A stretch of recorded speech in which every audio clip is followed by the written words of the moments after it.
على آله وأصحابه أجمعين أما بعد أعوذ بالله من الشيطان الرجيم إنا نحن نزلنا الذكر وإنا له لحافظون صدق الله العظيم. معزز علماء کرام اور ہمارے محلے کے اور علاقے کے بزرگان دین اور نوجوان ساتھیوں اور عزیز طلباء، آپ ماشاءاللہ بہت دیر سے اس پروگرام میں شریک ہیں، علماء کرام کے خطابات سن رہے ہیں. یہ بہت مبارک مجلس ہے. قرآن کریم کے ختم کی مجلس، مدرسے کے سنگ بنیاد کی مجلس، بےحد مبارک اور بابرکت مجلس ہے. آپ حضرات بہت دیر سے علماء کرام کے خطابات سے مستفیض ہو رہے ہیں. میں زیادہ بات نہیں کروں گا کیونکہ وقت بھی ہو رہا ہے، 12:30 پون بجے کا وقت ہو رہا ہے. بس 2 باتیں کہہ کر میں اپنی بات ختم کرتا ہوں. سب سے پہلے تو میں ان بچوں کو اور ان کے والدین کو، ان کے اساتذہ کو، اور جو لوگ بھی ان بچوں کے حافظ بننے کے اندر کسی طرح سے بھی مددگار ثابت ہوئے، انہوں نے تعاون کیا مال سے، پیسے سے، یا وقت سے، یا اپنی کسی بھی ذمہ داری سے جو معین اور مددگار بنے، تعاون کیا ان بچوں کے حافظ بننے کے اندر، ان تمام کو میں مبارکباد پیش کرتا ہوں. اور تمام کے لیے دل سے دعا ہے اللہ ان تمام کو جزائے خیر عطا فرمائے کہ جو لوگ ان بچوں کے حفظ قرآن کی مکمل ہونے کے معاون بنے. یہ ایک مدرسہ ہے، ایک ادارہ ہے آپ کے محلے کا. بہت خوش نصیب ہیں آپ حضرات کہ آپ کے محلے میں ایک ایسا ادارہ قائم ہوا. حضرت قاری محمد شہزاد صاحب اور قاری رئیس صاحب اور دیگر جو بھی لوگ اس کے اندر لگے ہوئے ہیں، بہت مبارکباد کے مستحق ہیں وہ حضرات. ایک بات تو میری یہ ہے، اور دوسری بات میں یہ کہنا چاہتا ہوں کہ یہ جو بچے حافظ بنے ہیں ان کو معمولی نہ سمجھیں، کیونکہ ان کے پاس آج ایک ایسی ڈگری، ایسی سند ان کو ملنے جا رہی ہے جس کے آگے دنیا کی تمام ڈگرییں اور تمام سندیں کوئی حیثیت نہیں رکھتی. ابھی ایک مولانا تقریر فرما رہے تھے کہ اللہ کا کلام قرآن مجید کی حیثیت دوسری کتابوں پر، دوسرے کورس پر، دوسرے سلیبس پر ایسی ہے جیسے اللہ تعالیٰ کی حیثیت تمام مخلوق پر. تمام مخلوق کہاں، اللہ تعالیٰ کہاں. اس کائنات میں 2 چیزیں ہیں، ایک خالق، ایک مخلوق. ایک اللہ تبارک و تعالیٰ، اور اللہ کے علاوہ جتنی بھی چیزیں ہیں وہ سب مخلوق ہیں.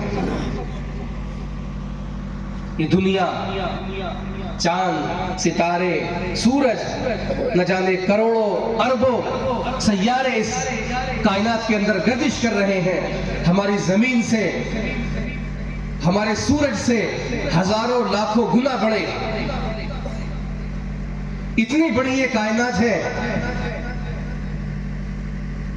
آج کے جو سائنسداں ہیں وہ یہ بتلاتے ہیں، بس ایک بات بتلا کے میں اس کو سمجھانے کی کوشش کر رہا ہوں. یہ کائنات اتنی بڑی ہے، سورج ہماری زمین سے 14 کروڑ کلومیٹر دور ہے تقریباً. کتنا؟ 14 کروڑ کلومیٹر ایک سورج جو ہم کو نظر آتا ہے. اور پتہ نہیں اس سے کتنی دور. یہ ہماری ایک گلیکسی ہے، نظام شمسی ہے، جس کے اندر یہ سورج ہے. اور ایسے ہی نہ جانے کتنی گلیکسیاں ہیں اور کتنی بڑی کائنات ہے، کتنے بڑے زیادہ نظام ہے. سائنسداں یہ کہتے ہیں کہ کائنات اتنی بڑی ہے، اس کی ایک مثال دی کہ اصل میں گنتی ہوتی ہے 1 2 100 1000 لاکھ کروڑ، انگلش میں کہتے ہیں ملین، بلین، ٹریلین. اس کے آگے گنتی ختم. تو سورج جب ہماری زمین سے 14 کروڑ کلومیٹر دور ہے، تو کائنات کے اندر جو آپ دیکھتے ہیں سفر کرتے ہیں ریل سے، کار سے، موٹر سائیکل سے، ہوائی جہاز سے، ٹرین سے، تو سب سے تیز رفتار اس کائنات میں کس چیز کی ہے؟ سب سے تیز رفتار آپ کو معلوم ہوگا جو پڑھے لکھے بچے ہیں، اس کائنات میں سب سے تیز چیز جو چلنے والی ہے، سب سے تیز رفتار اگر کسی چیز کی ہے وہ ہے روشنی کی. روشنی کی رفتار سے زیادہ کوئی تیز چیز اس کائنات میں موجود نہیں ہے. جہاں تک ہمارا علم اب تک پہنچا ہے انسانوں کا، اس کی روشنی کتنی تیز ہے، اس کی رفتار کہ سورج جب نکلتا ہے اس کی روشنی جب زمین پر آتی ہے تو اس کو کتنا ٹائم لگتا ہے؟ 14 کروڑ کلومیٹر کا سفر سورج کی روشنی جب کرتی ہے زمین تک، اس کو 8 منٹ لگتے ہیں. کتنے؟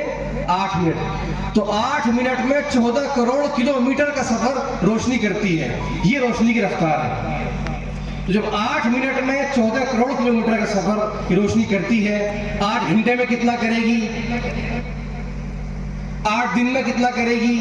8 مہینے میں کتنا کرے گی؟ اس کو ہم نہیں گن سکتے. ہمارے کیلکولیٹر، ہماری گنتیاں ختم ہو جائیں گی.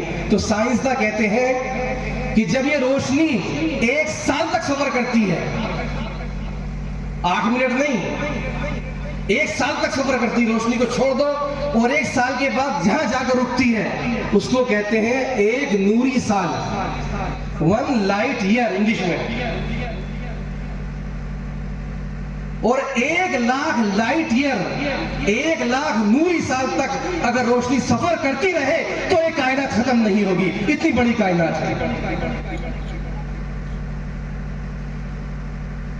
اس کائنات کے اندر سب سے بڑی چیز کیا ہے جانتے ہیں؟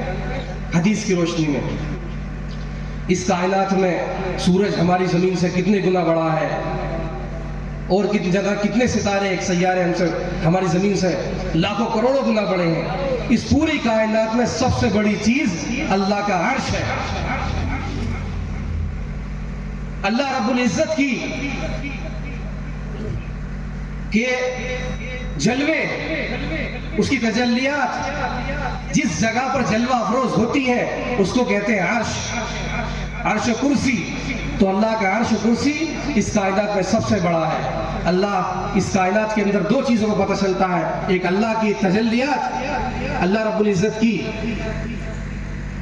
اور دوسری تمام چیزیں جو اللہ کے علاوہ ہیں وہ سب مخلوق ہیں. تو اللہ کی فضیلت اپنی مخلوق پر جس طرح ہے، اسی طریقے سے تمام کورسز کی، تمام سلیبس کی، تمام ڈگریوں کی، تمام سندوں کی حیثیت قرآن کریم کے سامنے ایسے ہی ہے جیسے اللہ کی حیثیت تمام مخلوق کے سامنے. تو آج ان بچوں نے وہ سند حاصل کی ہے، وہ ڈگری حاصل کی ہے جس کا مقابلہ دنیا کی ساری ڈگریاں، ساری سندیں مل کر نہیں کر سکتی. اتنی بڑی فضیلت ان کو حاصل ہے. اللہ تبارک و تعالیٰ ان کو مبارک فرمائے. چونکہ وقت بہت ہو چکا ہے، میں زیادہ بات نہیں کرنا چاہتا. بس یہی درخواست ہے، یہ دعا ہے کہ آپ اس مدرسے کا تعاون کریں 2 طرح سے، 3 طرح سے تعاون کریں. نمبر 1 پیسے سے، جیسا آپ نے ماشاءاللہ بھی دکھایا کر کے، اور نمبر 2 اس کی حمایت کر کے. اس کے پاس پیسے نہیں ہیں، اس کی حمایت کریں، اس کی موافقت کریں، اس کی مخالفت نہ کریں کسی بھی چیز کے اندر. اور نمبر 3 جو سب سے بڑا تعاون ہے وہ ہے اپنے بچوں کو یہاں بھیجنا، اپنے بچوں کو یہاں تعلیم حاصل کرانا. آپ ضرور اپنے بچوں کو اسکول میں پڑھائیے، کالج میں پڑھائیے، دنیا کی تمام تعلیمات دلائیے، لیکن اس کے ساتھ ساتھ بنیادی تعلیم جو قرآن کی، حدیث کی، دینیات کی، ہمارے عقیدے کی تعلیم وہ ضروری ہے. یہاں کیا سکھایا جاتا ہے؟ ایک بات اور، آخری بات کہہ کر میں بات ختم کرتا ہوں کہ مدارس کے اندر کیا تعلیم دی جاتی ہے. کوئی سوال کر سکتا ہے آپ سے؟ قرآن کریم کی تعلیم دی، حفظ کرایا، اس کے بعد ابھی مرحلہ پورا نہیں ہوا، بچے انشاءاللہ عالم بنیں گے، قرآن کریم کو بھی حفظ کیا ہے انہوں نے، اس کے بعد قرآن کریم کو سمجھیں گے قرآن کریم کیا کہہ رہا ہے، وہ سمجھنے کے بعد تیسرا موقع ہے عمل کرنے کا۔ پہلے قرآن کو تلاوت کرنا، یاد کرنا، اس کے بعد سمجھنا، اس کے بعد عمل کرنا۔ تو قرآن کی مدارس کے اندر قرآن کریم کی تعلیم دی جاتی ہے، کیا بنایا جاتا ہے؟ تو ایک لفظ کے اندر آپ کو بتا دوں گی کہ مدارس کے اندر آپ کے اندر دیکھے ہوں گے I T college, medical college. Medical college میں کیا بنایا جاتا ہے بتائیے؟ جو میڈیکل کالج ہیں بچہ کیا بنتا ہے پڑھ کے؟ ڈاکٹر۔ آئی ٹی کالج میں، انجینئرنگ کالج میں انجینئر بنتا ہے۔ تو مدرسے کے اندر کیا بنتا ہے؟ عالم بنتا ہے۔ عالم کہتے کسے ہیں؟ مدرسے کے اندر کیا سکھایا جاتا ہے؟ مدرسے کے اندر بچے کو انسان بنایا جاتا ہے۔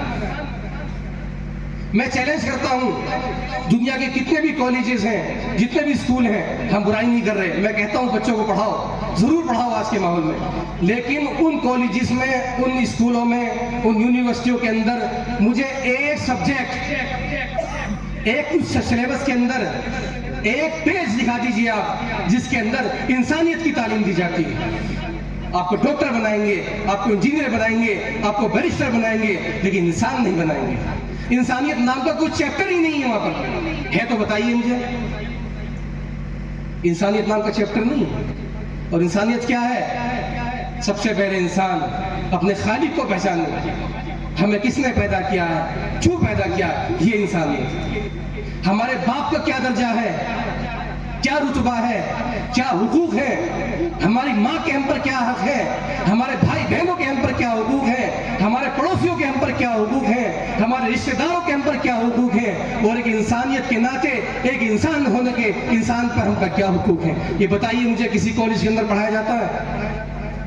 آپ حضرات پڑھیں گے ماشاءاللہ کسی اسکول کے اندر، کسی کالج میں، کسی یونیورسٹی میں یہ تعلیم ہوتی ہے جہاں بتایا جاتا ہو کہ پڑوسیوں کے یہ حقوق ہے، باپ کے یہ حقوق ہے، ماں کے حقوق ہے، بھائی کے یہ حقوق ہے، اولاد کے یہ حقوق ہے؟ نہیں بتایا جاتا۔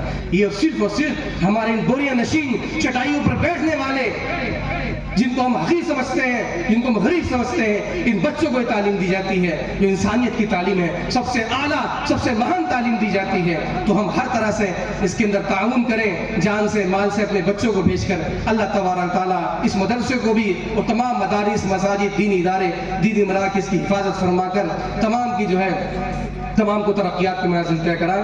وآخر دعوانا ان الحمد للہ رب العالمین۔